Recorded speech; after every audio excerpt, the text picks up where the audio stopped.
നമസ്കാരം. മലയാളി വാർത്ത ഇൻസൈഡിലേക്ക് സ്വാഗതം. ADGP അജിത് കുമാർ മുഖ്യമന്ത്രി പിണറായി വിജയന് വേണ്ടി BJP നേതാക്കളെ കണ്ടെന്ന തരത്തിലുള്ള ആക്ഷേപവുമായി CPI നേതാവും മുൻ മന്ത്രിയുമായ VS സുനിൽകുമാർ രംഗത്തെത്തിയതോടുകൂടി ഇടതുമുന്നണിയിൽ കലാപം രൂക്ഷമാണ്. തദ്ദേശ തെരഞ്ഞെടുപ്പിന് മുൻപ് CPI UDF-ൽ എത്തിയാലും അത്ഭുതപ്പെടേണ്ടതില്ല എന്ന് സാരം. പിണറായിയെ മാറ്റണം എന്നാണ് CPIയുടെ ആവശ്യം. ഉടൻ തീരുമാനമുണ്ടായില്ല എങ്കിൽ CPI മുന്നണി യോഗങ്ങളിൽ പങ്കെടുക്കില്ല. തൃശൂരുകാരെ സംബന്ധിച്ച് തോറ്റോ ജയിച്ചോ എന്നതല്ല പ്രശ്നം, പൂരം ആര് കലക്കി എന്നതാണ്. തൃശൂരുകാരുടെ വികാരമാണ് പൂരം എന്നതിൽ ആർക്കും യാതൊരുവിധ തർക്കവുമില്ല. അതിന്റെ പിന്നിൽ ആരൊക്കെ പ്രവർത്തിച്ചുവെന്ന പുറത്തു വരണം. ലോക്സഭാ തെരഞ്ഞെടുപ്പിൽ തൃശൂരിലെ LDF സ്ഥാനാർത്ഥിയായിരുന്ന VS സുനിൽകുമാറിന്റെ വാക്കുകളാണ് ഇത്. RSS ജനറൽ സെക്രട്ടറി ദാദത്രയ ഹൊസബാളുമായും കൂടിക്കാഴ്ച നടത്തിയെന്ന ADGP MR അജിത് കുമാർ സംബന്ധിച്ചതോടുകൂടി വെട്ടിലാകുന്നത് ആരാണെന്ന് പകൽ പോലെ വ്യക്തമാണ്. വീട്ടിലായിരിക്കുന്നത് പോലീസിനൊപ്പം തന്നെ CPM കൂടിയാണ്. 2023 മെയ് 22 തൃശൂരിൽ വെച്ച് ഈ RSS നേതാവുമായി ADGP കൂടിക്കാഴ്ച നടത്തിയെന്നും അതിന്റെ തുടർച്ചയായാണ് തൃശൂരിലെ സംഭവ വികാസങ്ങൾ ഉണ്ടായതെന്നുമുള്ള ആരോപണമാണ് പ്രതിപക്ഷം ഉന്നയിക്കുന്നത്. ഈ ദത്താത്രേയ ഹൊസബാളയും ADGPയും തമ്മിൽ കൂടിക്കാഴ്ച നടത്തിയിട്ടില്ല എന്നും VD സതീശന്റെ ആരോപണം അടിസ്ഥാനരഹിതമാണ് എന്നും RSS ഉത്തര കേരള പ്രാന്ത കാര്യവാഹ PN ഈശ്വർ കഴിഞ്ഞ ദിവസം പ്രതികരിച്ചിരുന്നു. എന്നാൽ കൂടിക്കാഴ്ച നടത്തിയെന്ന് ADGP തന്നെ സമ്മതിച്ച സാഹചര്യത്തിൽ RSSന്റെ നിഷേധവും സംശയത്തിന്റെ നിഴലിലായിരിക്കുകയാണ്. സംസ്ഥാനത്തിന്റെ ക്രമസമാധാന ചുമതലയുള്ള ADGP അജിത് കുമാർ ഔദ്യോഗിക വാഹനം ഒഴിവാക്കി പകരം വിജ്ഞാന ഭാരതി ഭാരവാഹി എത്തിയ കാറിൽ കയറിയത് കൂടിക്കാഴ്ച രഹസ്യമാക്കി വെക്കാനാണെന്നാണ് ആക്ഷേപം. ഇത് ആർക്കു വേണ്ടിയാണെന്ന് CPI ചോദിക്കുന്നുണ്ട്. കേന്ദ്ര ഏജൻസികൾ അന്വേഷിക്കുന്ന കേസുകൾ ഒഴിവാക്കാൻ മുഖ്യമന്ത്രി പിണറായി വിജയന്റെ അറിവോടെയാണ് അജിത് കുമാർ RSS നേതാവിന് രഹസ്യമായി കണ്ടത് എന്ന ആരോപണമാണ് പ്രതിപക്ഷ നേതാവ് VD സതീശൻ ഉന്നയിച്ചത്. ഇത് CPIയുടെ അറിവോടെ കോൺഗ്രസ് നടത്തിയ ആരോപണം കൂടിയാണ്. പാലക്കാട് നടന്ന RSS സമ്മേളനത്തിൽ ADGP MR അജിത് കുമാർ പങ്കെടുത്തുവെന്ന രഹസ്യ വിവരം തനിക്ക് പോലീസിൽ നിന്ന് കിട്ടിയിട്ടുണ്ടെന്നും കൂടുതൽ വിവരങ്ങൾക്കായി കാത്തിരിക്കുകയാണെന്നും PV അൻവർ പറഞ്ഞ അന്നു തന്നെയാണ് പ്രതിപക്ഷ നേതാവും സമാനമായ ആരോപണം ADGPക്കെതിരെ ഉന്നയിച്ചത്. ഇത് അൻവറിന്റെ അറിവോടെയാണെന്നാണ് സംശയം.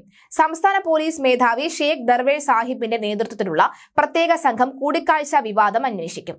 ലോക്സഭാ തെരഞ്ഞെടുപ്പിൽ തൃശൂരിലെ BJP സ്ഥാനാർത്ഥി സുരേഷ് ഗോപിയെ ജയിപ്പിക്കാനായി ADGP MR അജിത് കുമാർ പൂരം കലക്കിയെന്ന് ഇടത് MLA PV അൻവർ ആരോപിച്ചിരുന്നു. ഈ ആരോപണത്തിന് പുറമെയാണ് കൂടിക്കാഴ്ച വിവാദം കൂടി പ്രത്യേക സംഘം അന്വേഷിക്കുക. പൂരം കലക്കിയതാണോ, പോലീസ് ഉദ്യോഗസ്ഥർക്ക് പങ്കുണ്ടോ, RSS ഇടപെടലുണ്ടോ എന്നിവ പരിശോധിക്കേണ്ടി വരും. പിണറായിയുടെ ഇടപെടൽ പുറത്തു വന്നാലും ഇല്ലെങ്കിലും ഇടതുമുന്നണിയുടെ ഭാവി അപകടത്തിലാണ്. സുരേഷ് ഗോപിയെ ജയിപ്പിച്ചത് പിണറായിയാണെന്ന് മുൻപും CPI ആരോപണം ഉന്നയിച്ചിരുന്നു. ഇതിന്റെ കൂടി പശ്ചാത്തലത്തിൽ തൃശൂരിൽ പോലീസ് കമ്മീഷണർ അങ്കിത് അശോകനെ സർക്കാർ ബലിയാടാക്കി.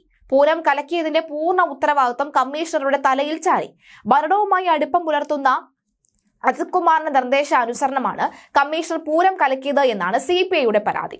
രാജ്യസഭാ സീറ്റ് CPIക്ക് നൽകിയിട്ടുണ്ടെന്നും സുനിൽകുമാറിന്റെ തൃശൂർ തോൽവിയിൽ CPIക്ക് അമർഷം തീർന്നിട്ടുമില്ല. തൃശൂർ പൂരം കലക്കിയതിൽ മുഖ്യമന്ത്രിയുടെ ഓഫീസിലും തൃശൂർ മേയർക്കുമുള്ള പങ്കിനെ ചൊല്ലി ഇടതുമുന്നണിയിൽ തർക്കം തീർന്നിട്ടുമില്ല. തൃശൂരിൽ സുരേഷ് ഗോപിയുടെ വിജയത്തിൽ നിർണായകമായത് തൃശൂർ പൂരമാണ് എന്നും പിണറായി വിജയന്റെ അറിവോടെയാണ് പൂരം പൊളിച്ചത് എന്ന നിഗമനത്തിലുമാണ് CPI. ഇത് സംബന്ധിച്ച് CPI കേന്ദ്ര നേതൃത്വം CPM കേന്ദ്ര നേതൃത്വത്തെ പ്രതിഷേധം അറിയിച്ചിട്ടുണ്ട്. തെരഞ്ഞെടുപ്പ് പ്രചാരണത്തിനിടെ നടന്ന പൂരം അലങ്കോലപ്പെടുത്തൽ ആസൂത്രിതമെന്നും തൃശൂരിലെ CPI സ്ഥാനാർത്ഥി VS സുനിൽകുമാർ അന്നേ പരസ്യമാക്കി. LDFന്റെ മേയർ MK വർഗീസ് തെരഞ്ഞെടുപ്പിൽ BJPക്ക് വേണ്ടിയാണ് പ്രവർത്തിച്ചത് എന്ന ഗുരുതര ആരോപണവും സുനിൽ ഉയർത്തി. മേയർ പദവിയിൽ അദ്ദേഹത്തെ വെച്ചുകൊണ്ടിരിക്കരുത്, പ്രതിപക്ഷത്ത് ഇരിക്കുന്നതാണ് LDFന് അന്തസ്സ്. മുഖ്യമന്ത്രിക്കെതിരെ പറയുന്നതിന് പകരമാണ് മേയർക്കെതിരെ സുനിൽകുമാർ ആഞ്ഞടിച്ചത്. എന്നാൽ മേയർക്ക് ഒന്നും സംഭവിച്ചില്ല എന്ന് വേണം മനസ്സിലാക്കാൻ. തെരഞ്ഞെടുപ്പ് പരാജയത്തിൽ CPI ജില്ലാ എക്സിക്യൂട്ടീവ് മുഖ്യമന്ത്രിക്കും സർക്കാരിനും രൂക്ഷമായ വിമർശനം ഉണ്ടായി. LDFന്റെ പരാജയത്തിന് കാരണമായി മുഖ്യമന്ത്രി പിണറായി വിജയന്റെ ഏകപക്ഷീയമായ പെരുമാറ്റമാണെന്ന് നേതാക്കൾ ആരോപിച്ചിട്ടുണ്ട്. തെരഞ്ഞെടുപ്പ് പരാജയത്തിന് ശേഷം ധാർഷ്ട്യത്തോടുകൂടിയുള്ള മുഖ്യമന്ത്രിയുടെ പെരുമാറ്റത്തെയും നേതാക്കൾ വിമർശിച്ചു. BJPയുടെ വളർച്ച ഗൗരവമായി കാണണമെന്നും യോഗത്തിൽ അഭിപ്രായമുയർത്തി.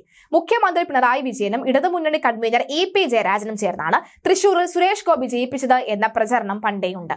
പരാജയം കാരണങ്ങളിലേക്ക് പാർട്ടി കടന്നപ്പോഴാണ് EP ജയരാജന്റെ മുന്നണി കൺവീനർ സ്ഥാനം നഷ്ടമായത്. BJP-യിലേക്ക് പോകാൻ ശ്രമിച്ചു എന്ന ആരോപണം നേരിടേണ്ടി വന്ന ജയരാജൻ BJP-ക്കാർ തന്നെ വന്ന് കണ്ടു എന്ന് വോട്ടെടുപ്പ് ദിനം രാവിലെ വെളിപ്പെടുത്തിയതിന് പാർട്ടി കേന്ദ്രങ്ങളിൽ നടുക്കിയിരുന്നു. ജയരാജന്റെ പ്രസ്താവന തെരഞ്ഞെടുപ്പ് ദിനം പാർട്ടി പ്രവർത്തകരുടെ ആത്മവീര്യത്തെ ബാധിക്കും എന്ന് തോന്നൽ വന്നതോടുകൂടി മുഖ്യമന്ത്രി പിണറായി വിജയൻ അദ്ദേഹത്തെ തള്ളിപ്പറഞ്ഞു. എന്നിട്ടും പ്രവർത്തകർ കാത്തിരുന്നു. നടപടി വരുമെന്ന് തന്നെ പ്രവർത്തകർ പ്രതീക്ഷിച്ചുവെങ്കിലും ഒന്നും സംഭവിച്ചില്ല. നെയ്യാറ്റിങ്കര ഉപതെരഞ്ഞെടുപ്പ് ദിവസം ടി പി ചന്ദ്രശേഖരന്റെ ഭാര്യ കെ രമയെ VS സന്ദർശിച്ചത് CPM ഉണ്ടാക്കിയ ആഘാതത്തോടുകൂടിയാണ് ഇതിനെ താരതമ്യം ചെയ്യേണ്ടത്. BJP ബന്ധം സംബന്ധിച്ച് ആരോപണം CPM സംസ്ഥാന സെക്രട്ടറിയിൽ ചേർന്ന ശരിയായില്ല എന്ന് പറഞ്ഞെങ്കിലും ഡൽഹിയിലെ മുന്നണി കേന്ദ്രങ്ങൾ ഇതിനെ വളരെ ഗൗരവപൂർവ്വം തന്നെയാണ് കണ്ടത്. എന്നാൽ പിന്നീട് മാസങ്ങൾ വേണ്ടി വന്നു EP-ക്കെതിരെ ഒരു നടപടി ഉണ്ടാകാൻ. അതിനു മുന്നേ തന്നെ EP രാജിവെച്ച് പോവുകയും ചെയ്തു. സീതാറാം യെച്ചൂരിയുടെ കൈകൾ ഇത്രയും കാലം ശൂന്യമായിരുന്നു. എന്നാൽ ദേശീയ തലത്തിൽ യെച്ചൂരി ഫിനിക്സ് പക്ഷിയെ പോലെ ഉയർന്ന കാഴ്ചയാണ് കണ്ടത്. ഡൽഹിയിലെ നിർണായക ചർച്ചകൾ നടക്കുന്നത് സീതാറാമാണ്. രാഹുൽ ഗാന്ധിയുടെ വലതുഭാഗത്ത് നിന്നുകൊണ്ടാണ് യെച്ചൂരിയെ ചർച്ചകൾക്ക് നേതൃത്വം നൽകുന്നത്. ഇത്രയും കാലം രാഹുൽ ഗാന്ധിയെ പപ്പു എന്ന് വിളിച്ച മുഖ്യമന്ത്രി പിണറായി വിജയനുള്ള മറുപടിയാണ് യെച്ചൂരിയുടെ പുതിയ നീക്കങ്ങൾ.